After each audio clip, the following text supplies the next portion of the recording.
Presented by आदि शक्ति films. उठाइए ना, उठाइए ना, उठाइए ना।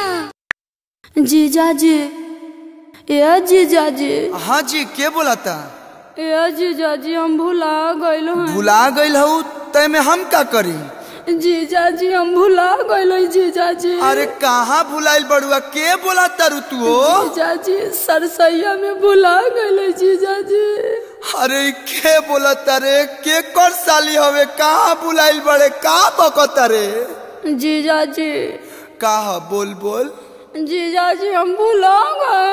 अरे बताई बे, काहे हमार खून पिया तारे, के बोला तारी से तू?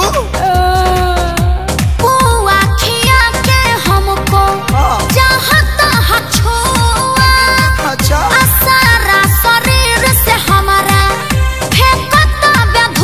पानी डाल ले। जीजा जी भुलाइल बानी जी, भेतरे से लटाइल बानी जी। जीजा जी भुलाइल बानी जी, अच्छा, भेतरे से लटाइल बानी जी। जीजा जी, जीजा जी भुला गइल हैं। अरे तोर नाम पता कुछ जानते नहीं कि कैसन जीजा रे हम? जीजू। साथी सुदा बारू की बारू कुमार, अब कवना के सिस्टर हो, कवन हो हमर सार, अब बोल बोल बोल। जीजा जी, हम भुला गए। अच्छा एगो बात बताऊ, कौना जिला के रहे वाला हऊ गोरिया, अब बताव तू बारू कवन ओरिया? जीजा जीजा कही के मचैले बारू गहरा, कहीं हमरा के दे तारू दरा। जीजा जी, कहीं हमरा के दे तारू दरा, ना बताव तारू के हतारा दुनिया के मारा। बोलना राजी खोलना, बोलना राजी खोलना। ए जीजा जी। अहिलू ना गइलू, फलाना बो कहलू। अच्छा सुन, आए? कौन मोबाइल रखले बड़े? MI। ठीक से बोल। MIE। अच्छा सुन, हाँ। व्हाट्सएप पे लोकेशन भेज, हमनी क्या बता नहीं जा। भेज देली। ए अखिलेश भैया, सुजीत भैया, चला हो, लोकेशन आ गइल। ए जले 3.5 किलोमीटर बाद, चलो पैदल चला। हाँ, Turn right. दहिने। Turn left. ए bye bye bye. Go ahead. अरे कहाँ होई हुड़ार लेके जाता रहो? अरे प्यास के साली भुलाइल बिया बोका कहीं के। अरे हम भैंस भुलाइल सुन रही है, गाय भुलाइल सुन रही है, साली कहाँ से भुलाए लगल रे? जीजा जी जल्दी आओ ना, मुझे डर लग रहा है। शक्तिमान हो या तनु बानी? काहे ही तो तनी है ना, देखा है ने। हाँ, अरे ए ब्यास, ये तो सोनावा ही हो। पिछला बेर भाभी भाभी कही के ना भी रंगले रहा, आयावा यह साल जीजा जीजा कही के चीजा ना रंगनी तक कही हो। ब्यास बेल्ट के बकलस टाइट कर लो। सारा रा रा आवा जीजा, तनी आवा जीजा। अच्छा, पिछला बारी बोले रहा लामे चक्कर, आयो बक्की रंगाई तो हर हेड क्वार्टर बोला। लाज नइखे लागत। ब्यास हम जाते नहीं। अरे भागे लगला लोग। यही दोस्ती यही प्यार छोड़ के चले जाओगे? ए जीजा जी, ए जीजा जी, ए जीजा जी, जीजा जी।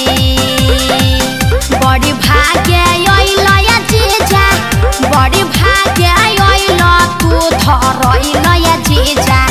रंगत का हरए कोए बच्ची झा, तू धरइला या जीजा। करब का हरनो गोनो तीजा, तू धरइला जीजा। रोक, ललका रंग भर के पिचकारी शॉट मारे, Enemies ahead. रंग भर के हमला किया जाए। जय हो। धौरल धौरल लावा पिचकारी ये पकूद जा। अरे ब्यास मुरुक जाई हो। अरे हम थोलनी ले ले बनी। छोले की भोली रे, उहे नो।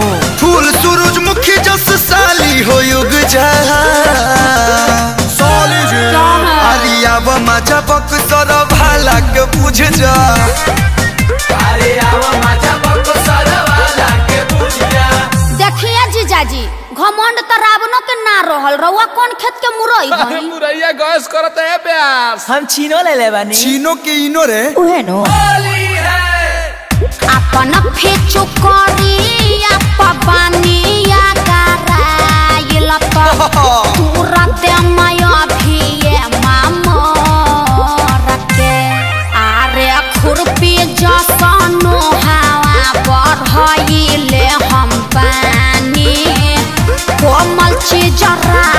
दम खखो गंदी बात नहीं। अरे खुरपी जसनो हवा बढ़ले हम बानी कोमल चीज राख दम खखो रखे।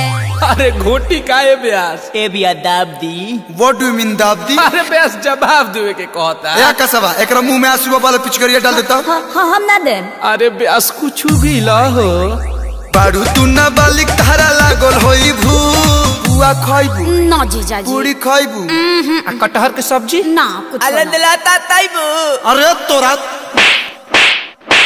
मेरा मुंह से निकल गई, मेरी जबान टूट गई यार, मैं मरी जाऊंगा भगवान। ब्यास दवाई दिया गुलो भी चुप रही। बारू तू ना बालिक धारा लागल होई भूख कलुआ के कोरवा में भोगलो न सूख शीशा जैसे तोहर चमक लागिलू कलुआ के कोरवा में भोगलो न सूख। ये जीजा जी झगड़ा लड़ाई तो होते रही, कुछ देसीला चीज सुनाई ना। श्याम भाई आजा साली डाले दया बीर साल भर पा मिलल बा सगुनावा बड़ी पावन परब ह फगुनावा बड़ी पावन परब ह फगुनावा साली डाले दया बीर साल भर पा मिलल बा सगुनावा साली डाले दया बीर साल भर पा मिलल बा सगुनावा। ए जीजा कोई कैसे ना आए गइल बने रउआ भेड़िया आ जतना मन करे डाल लिया बिरिया जतना मन करे डाल लिया बिरिया जीजू कोई कैसे ना आए गइल बने रउआ भेड़िया रच जावा कोई कैसे ना आया ये कोई लबानी रउआ भेड़िया। ये प्यारा जीवन बना रहे। हैप्पी होली साली जी। हैप्पी होली टू जीजा जी।